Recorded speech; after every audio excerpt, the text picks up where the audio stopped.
This is Shaun Sport in podcast form. Always great to have Seabass in the house. We're going to be talking sport before we get her involved in, well, a little contest we've been having. We did talk about before. But Seabass, you asked me about if I'm going to the AFLW to watch the Dockers play this weekend. I've got my son's playing in amateur finals. My daughter's playing in netball finals on Saturday, so I haven't got past Saturday. But what I will say is watching, first of all, Fremantle playing on Saturday against Essendon at Windy Hill. They were dominant. I thought they were so good, but the thing that stood out about the AFLW over the weekend was the fact that the scoring level was way higher than we've seen in previous years, and it was much more entertaining. Yeah, it's definitely gone up. It's kicked up another notch, and you can tell more invested into the game.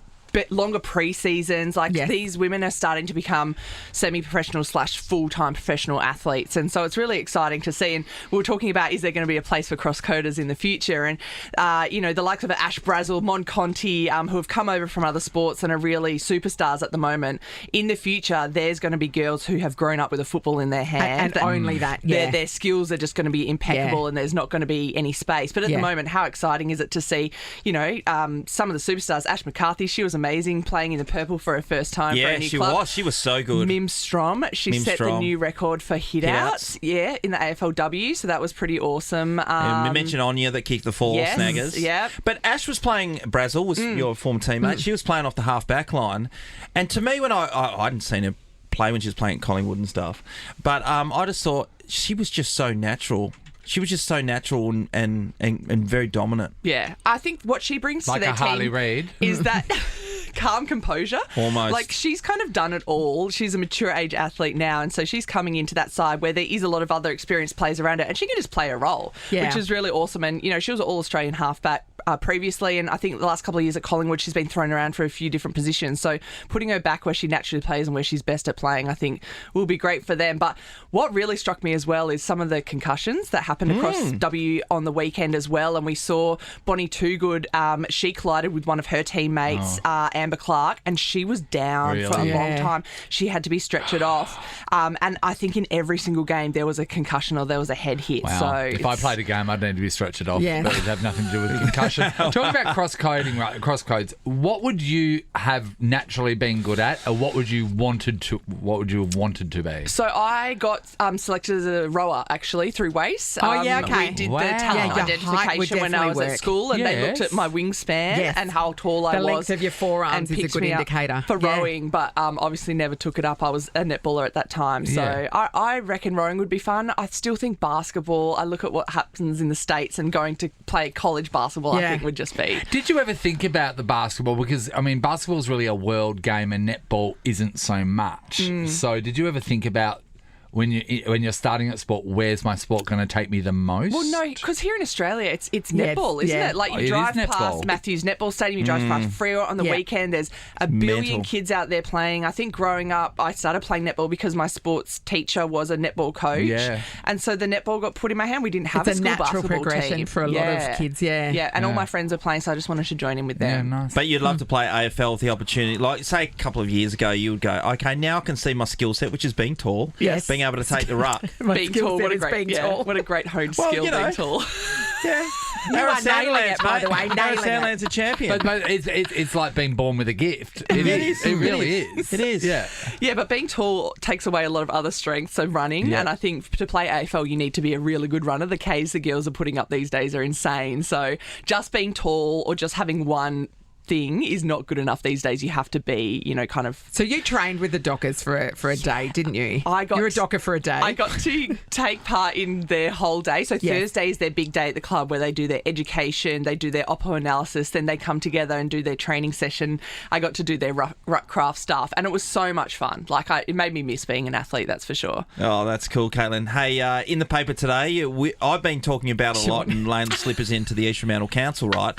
But it's been finally... it's got to the paper, and there's articles written at the moment. The way the... So you talked yesterday about the shark thing. Explain the entire story for people that are just listening now. Well, okay, the entire story is this. So the state government gave between $26 and $27 million to the East Fremantle Council on the proviso they were able to build a new stadium and sporting redevelop ground. the existing site. Yes. Yeah, an existing site which had the bowls in it and the croquet club, which seemed to have done their own thing anyway. But the East Fremantle Footy Club has been there forever and a day. And then the council took that money and decided that they will do their own community. It's a community facility. So there's a skate park, there's a cafe, there's a great children's playground. Yeah. That cafe's just full of mums with little kids because the playground's so amazing. Yeah, so they also said that if you, East Fremantle that is, you vacate the premises for a year, we'll knock this thing together and you'll be back. And in the meantime, we'll give you some money to tide you over for the first year. Well, it took 3 years. Yeah. And they still weren't able to get there and play. And they're not allowed to have, some of the discussions were that they're not allowed to have signage up around the place. They definitely do not have a club room because I've been there. So they do not have an existence as a club room, which is mind-boggling. One of the main things that they had to give. Yeah, and one of the... and they can't sell tickets because there's no fence. No, that's right. They don't have it. They don't have the bar. They don't have a bar like any other sporting club do. No gallery, Jesus. Yeah, and so one of the issues that was come to light just recently is the councillors decided that they didn't want a picture of the shark on the building that says East Fremantle Sharks. They were happy for it to say East Fremantle Sharks because it's in writing. Yeah, so they weren't trying to change the name, which is what you'd heard yesterday. But they don't want a picture of a shark because they thought it was too frightening maybe for the kids, and the ratepayers who live closest to the Swan River mightn't agree with it. Now, do you know what the logo is for Perth's team? What? It's a demon. It's a demon. How exactly. This is the thing. That is, people talk about go woke, go broke, right? And I think that a lot of the time some of these woke things are, like they're nicer. This is stupid. But also, like, a shark tale is a cartoon about a shark. Kids are fine with pictures of sharks. I don't care. But they were worried that the mouth open with the teeth was one of the things that was brought. Well, you know what? Shark have teeth. We're going to start teaching children that shark only ever had their mouths closed, and they're going to go to the water and get a very big surprise. Plus, they also said that they, in keeping with the council's own levels, they didn't want East Fremantle to have any sponsorship to do with a mining company. And then and I'm okay with someone putting that out there, but I want to see, okay, where's their superannuation portfolio? Yeah. Where's that at? They've resolved that though. They have allowed them to have that. Well, the state government had to jump in with all these different pieces. It is amazing, getting back to what you said, Nathan, that people that are in these positions take the high and mighty attitude, and then they can bring a club like East Fremantle's been over 150 years. Yeah. They could be extinct. They could be extinct in a short period of time. From a bunch of people all together, and I think every company has this. You feel like there is a bunch of people that are trying to justify their positions by creating rules that have no meaning in reality. The other thing is that East Fremantle Council is tiny, so it's only the suburb of East Fremantle, right? They seem to be wielding a lot of power. Most other councils are bigger areas. They encompass several different suburbs and that kind of thing. This is only East Fremantle. They're a tiny council, and they're bringing a club to its knees. It's been around for 150 years. Yeah, 100% Nat. And so they couldn't afford, East Fremantle can't afford to have it. There's no scoreboard there at the footy game, which you need a scoreboard, obviously, because they ran out of money, right? But they spent, and you look in this, their profit and loss for the year, because it's up there, you can see it. They spent $371,000 on the dog walking area, the dog area. Have you been to the ground now? You're talking about at the new development? At the new development. It's tiny. No, I won't take my dog there. It's not big enough for him. Okay, so what they've done, picture a footy ground with grass around the outside, which we all know. They've put a fence, and they've squared off the fence inside the footy ground, which I think is a stupid idea in the first place.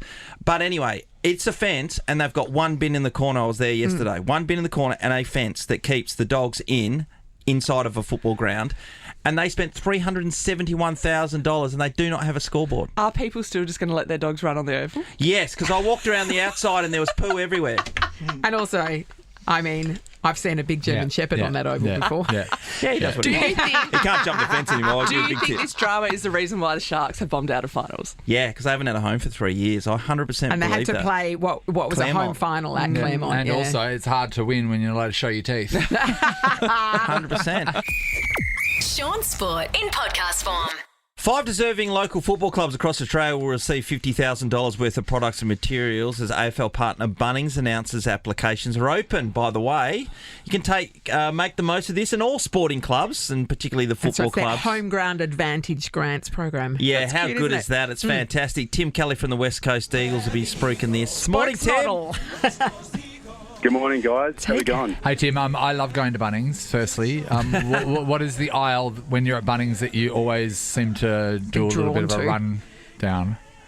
Yeah, actually always down the rodent aisle. Like the rats and Pest stuff like control that. stuff, A bit bad. Yeah, a bit bad out my way where I stay. So always going there for traps and things like that. So, I always do a run. Yeah, you can get anything there. Yeah, I always do a run past the door handles. I don't know why. Just like, You never know. You've got to keep your options I always open. like to see what cabinet handles they've got. I don't know what that's Hey, about. Tim, you're living semi-rurally, aren't you? You're on a few acres. Yeah. You need a couple of cats. That'll sort the rats out. I know. I do need a couple. I've got a dog. Yeah. But, he's a bit old now, so yeah, might have to get a couple of cats. Yeah, They're in aisle 59 at Bunnings. Hey, Tim, what junior football club did you play before you ended up at South Fremantle? Yeah, I was Palmyra Junior Footy Club, so Pally Demon. Yeah.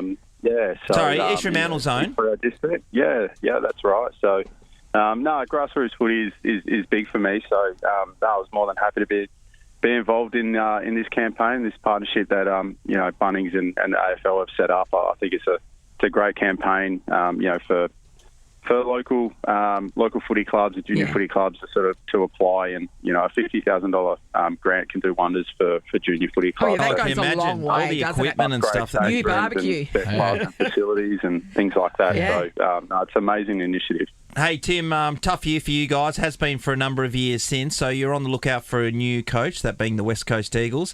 I did see that the people are throwing around different names all the time. I'm sure they come to you and ask you where you stand on this. Is it the stock standard answer?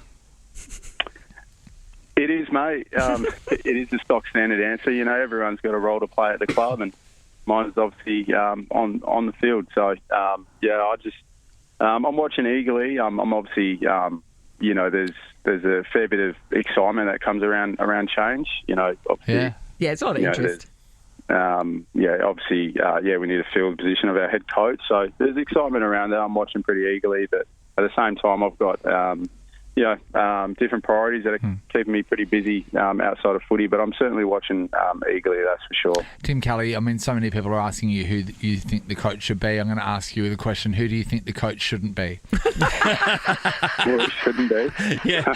Who's the last person you want? For Shaun, in his career, it would be Chris Connolly. Yeah. Oh, Damien Drums. Damien Drums. I'm going to go with Damien first, actually. Yeah. Is there anyone you would definitely not want to be coached by? Oh, that's a tough question. I don't really want to pot shot anyone. So I think You need to. Don't be afraid of it. I have seen, like Channel 9 this morning are saying that you have thrown your weight behind Jared Schofield. So, is that true?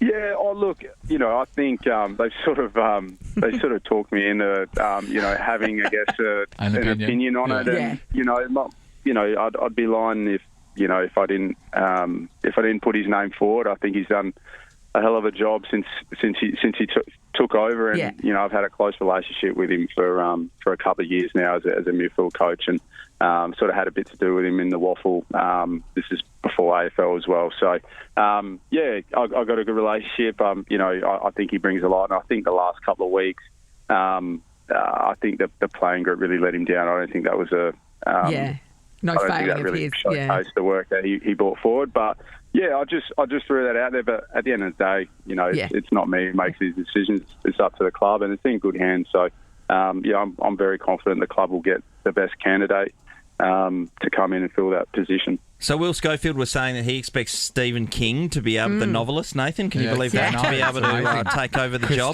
Christine, Pet Cemetery. Great book. But on Fox last night on the footy shows, they were talking that Andrew McWalter's the front runner at this stage, and he sat in the Richmond chair for a little bit when Damien Hardwick skid the wheels. Anyway, that aside, I want to stay with the coaching thing. Chris Scott, who coached at Fremantle as well, to me, he was an amazing young coach when he first started the Dockers. Geelong gave him the head start, Tim, when you started there. And he has been clearly, in my eyes, the best coach in the AFL. I think there's a gap between him and the next. The way he's been able to keep that team in the spotlight and right up there high. What's the difference with a person like Chris? And first of all, did you get along with him well? Yeah, look, I got on with Scotty really well, and I completely agree. I think he's got I think he's got a great understanding of the game. It helps when you've, had a successful career as a player and have a great understanding of the game, and then you sort of, can channel that in different ways as a coach. So he's definitely got that, and still got a very good relationship with him. It's quite amazing that every year that footy club get written off, and they just keep finding ways to finish top four. Yeah, they're like cockroaches, aren't they? You can't kill them. 14 top four finishes the last 18 years. Yeah. So it's amazing. Yeah, still got a soft spot for the old club, and I think they got Port Adelaide tonight. So definitely be watching that. But Scotty, as you guys said, I think over the last ever since he's been senior coach, he's certainly been up there as. It's an enviable record, that's for sure. One of the best coaches, that's for sure. Oh, this is sort of footy, but not really. You just said, talking about watching footy. I think that the more successful footballer you are, the bigger your TV is. How big is your TV, Tim Kelly? Not overly big. I think I've got a few 50. I think the biggest one I got is like a 65 inch. You are an 85-inch player. Yes. You're on 85-inch money. Yeah, he's on 85-inch money. You're an 85-inch player. Sure. What are you doing? I'm hearing you. I'm trying to. I've got a skip in at the front of my house, and I'm getting rid of a lot of stuff, and I'm trying to get rid of. I'm in the process now of trying to convince the missus to get rid of the kids' playroom because they've got so many toys. I'm trying to do a theatre because that is the plan. Okay, right. Theatre, big couch. Then I don't have to move. I just stay in there. Because my point is, I'm a 65-inch person. Yeah, I'm a 60. You don't want to go too hard. Yeah. No, but too hard, too early. No, but he's. And that's just one person. I'm one person. Tim's got a whole family. He's got a family. Lift your game, mate. It's very interesting. You mentioned the 85-inch money, right? So on the weekend coming up this Sunday, it's over on the East Coast. They're putting out a list of the highest paid 100 players in the AFL. Oh yeah, okay. So publishing their pay packets. Where's Tim? They haven't said where Tim is at this point in time, but I'd imagine McGovern? I think it'll be McGovern, Tim Kelly, does around that right area. So 85-inch TV is well and truly in his grasp. Are we around the mark, TK? I wouldn't trust these reports that come out. That's what all you big money guys say. I always get screenshots and stuff sent to me from my mates, and I'm like, mate, don't listen. They're way off. So, that's what Gov says all the time. I wouldn't look too much into that. All right, mate. All right. Well, we better get a tip. Appreciate your time, Who mate. do you reckon's going to take it out, Tim? I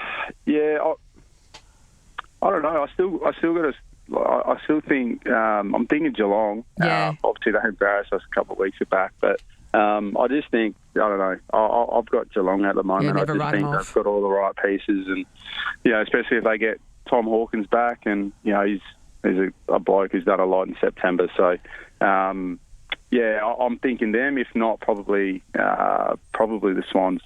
Right. People are picking the Swans. They started strong, but they've had a terrible back end of the season. That was the 85-inch man. Tim Kelly. Tim. Thanks, Tim. Hey, that's not a bad nickname, is it, Tim?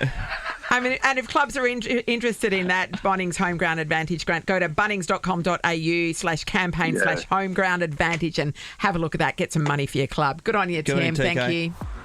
Too easy. Thanks, guys. Shaun Sport is a Nova podcast. For more great comedy shows like this, head to novapodcast.com.au.